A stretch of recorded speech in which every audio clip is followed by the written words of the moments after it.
Halo,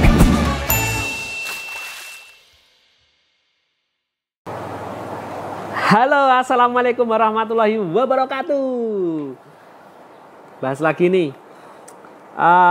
Ini juga titipan dari Siska kemarin. Jadi ada beberapa teman-teman swasti yang menanyakan kok ikan saya nggak mau adaptasi ya dengan kondisi air yang ada atau dengan kondisi lingkungan yang baru gitu loh. Ya memang ada beberapa jenis ikan yang memang agak sulit beradaptasi, terutama ikan-ikan yang memiliki base body albino. Jadi ikan-ikan albino ini kesulitan pertama yaitu dia sulit adaptasi. Adaptasinya itu sulit banget. Ini kesulitan yang pertama. Belum lagi secara metabolisme dia kurang bagus. Belum lagi dia banyak banget lah faktor penyakit macam-macam di albino ini. Nah, tapi yang mau kita bahas adalah kenapa dia kok sulit beradaptasi. Untuk ikan-ikan albino memang ya kayak gitulah. Saya nggak bisa berbuat apa-apa kalau albino. Memang harus benar-benar hati-hati sih albino ini gitu. Kemudian ada beberapa juga yang nggak albino tapi nggak mau adaptasi. Nah, kenapa? Gitu. Nah, kita mau bahas ini hal-hal yang kayak itu baik albino maupun yang nggak albino nggak mau adaptasi. Yang albino nggak mau adaptasi karena yaitu banyak faktor tadi ya. Dia memang secara takdirnya dia memang kayak gitu karena memang sebenarnya albino itu kan kelainan genetik ya. Jadi memang mau nggak mau ya kita harus lebih perhatian nih sama yang albino daripada yang tidak albino gitu. Terus iya nggak albino kenapa juga kok bisa nggak mau adaptasi dengan lingkungan yang ada gitu. Nah ini ada penyebabnya tentunya. Nah tapi kita mau kupas tuntas lah ini supaya bisa mengurai solusinya, bisa terpecahkan solusinya.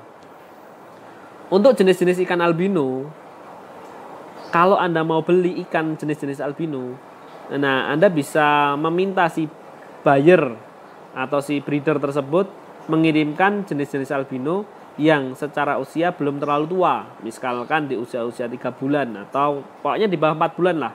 Ikan-ikan yang di usia-usia 3 bulan ini relatif ikannya belum terlalu besar banget, tapi sudah mulai bisa untuk produksi. Jadi saya kira ini waktu yang tepat untuk dia berpindah tempat, ya kan?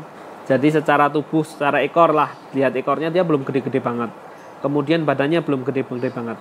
Artinya kalau dia masih kecil lah, masih remaja lah, dia akan lebih mudah adaptasi dibandingkan ketika usia tua.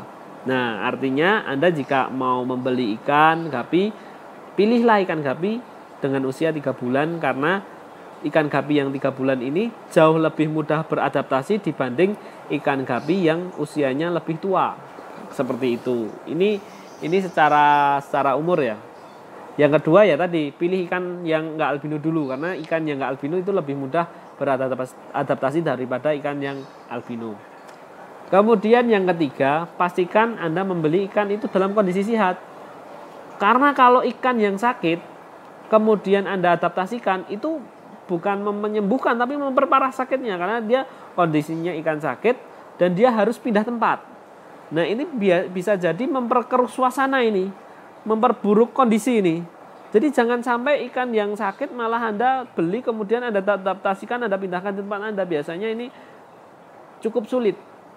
Oleh sebab itu, pastikan ikan yang dikirim adalah ikan yang sehat dalam kondisi yang sehat. Itu pasti. Kemudian cara adaptasikan ke kita harus karantina dulu ikan. Kita harus menyiapkan misal tanknya harus disiapkan dulu.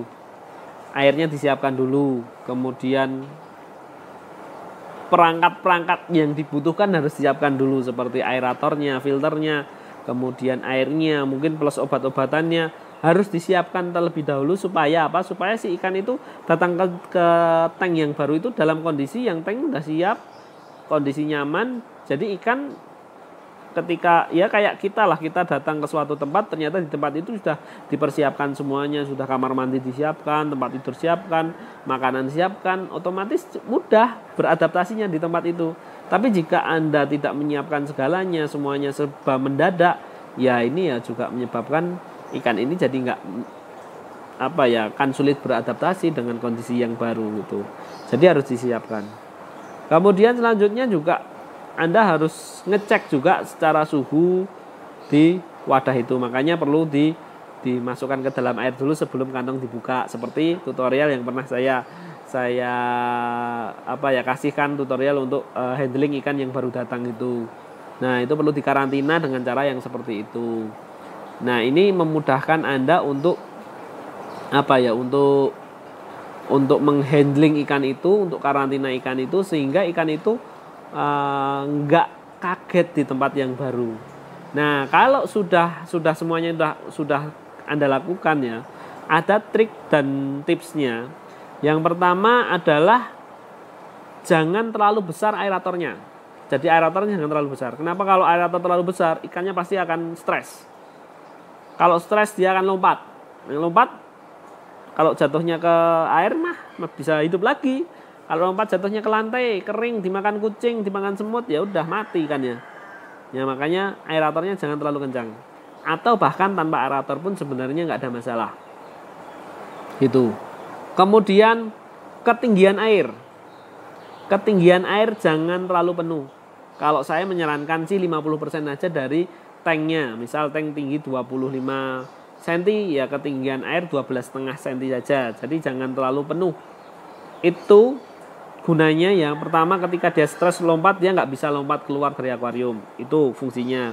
Yang kedua, ketika dia stres, perubahan suhu dengan ketinggian air yang tidak terlalu tinggi, perubahan suhu akan cepat berubah di air itu. Kalau terlalu tinggi kan yang bawah dingin, yang atas hangat. Nah, tapi kalau nggak terlalu tinggi atau artinya setengah aja, itu perubahan suhu akan semakin cepat. Jadi tidak mempengaruhi si air itu ada dua versi atau dua lapis suhu, itu nggak ada. Jadi artinya dengan kedalaman air yang cukup rendah itu bisa memperbaiki kondisi atau itu ya kondisi air atau tanknya yang setengah. Kemudian yang ketiga ini jangan Anda kasih pakan dulu selama 24 jam. Kenapa? Kalau dikasih pakan biasanya dia nggak mau makan. Apalagi pakan yang pelet atau pakan pabrikan. Ketika Anda kasih nggak mau makan, ya wis, itu akan jadi jamur, akan jadi masalah, akan merusak kualitas airnya. Jadi lebih baik jangan dikasih pakan dulu. Nah, setelah 24 jam baru Anda kasih pakan, dan caranya pun harus dipancing. Jadi ngasih makannya kok dipancing, pancing nanti kena pancing terus kepancing. Caranya yaitu dikasih makan sedikit-sedikit. Ya, biar dia merespon pakan itu. Nah, kalau dia sudah merespon pakan, artinya dia sudah mulai adaptasi. Karena ciri-ciri ikan stres itu pasti nggak mau makan. Jadi kalau dia sudah mau respon pakan, dia sudah mau adaptasi dengan kondisi yang baru, kemudian dia makan, ya. Nah, itu udah Anda bisa perlakukan seperti ikan-ikan yang sudah ada di situ. Nah, makanya ini ikan yang baru datang ini treatmentnya memang kadang-kadang gampang sulit. Jadi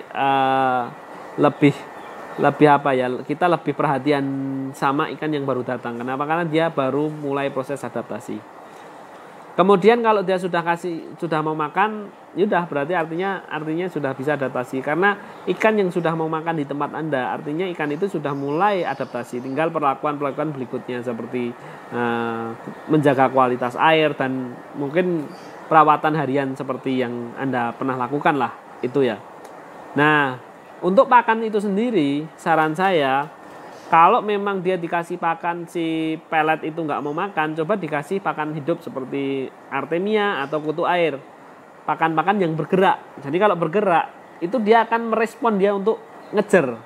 Kalau sudah dikejar, dimakan, nah itu udah tanda-tanda tuh. Kalau sudah mau makan, itu artinya udah aman lah. Jadi kalau ya ini semua hewan ketika beradaptasi kemudian dia nggak mau makan, itu bahaya. Kalau hewan beradaptasi kemudian dia sudah bisa makan, mau makan, nah artinya ini sudah tahapannya udah semakin ringan karena dia sudah mau makan, udah mau hidup di situlah. Nah, tinggal tahapan berikutnya tentang air, filter dan macam-macam gitu.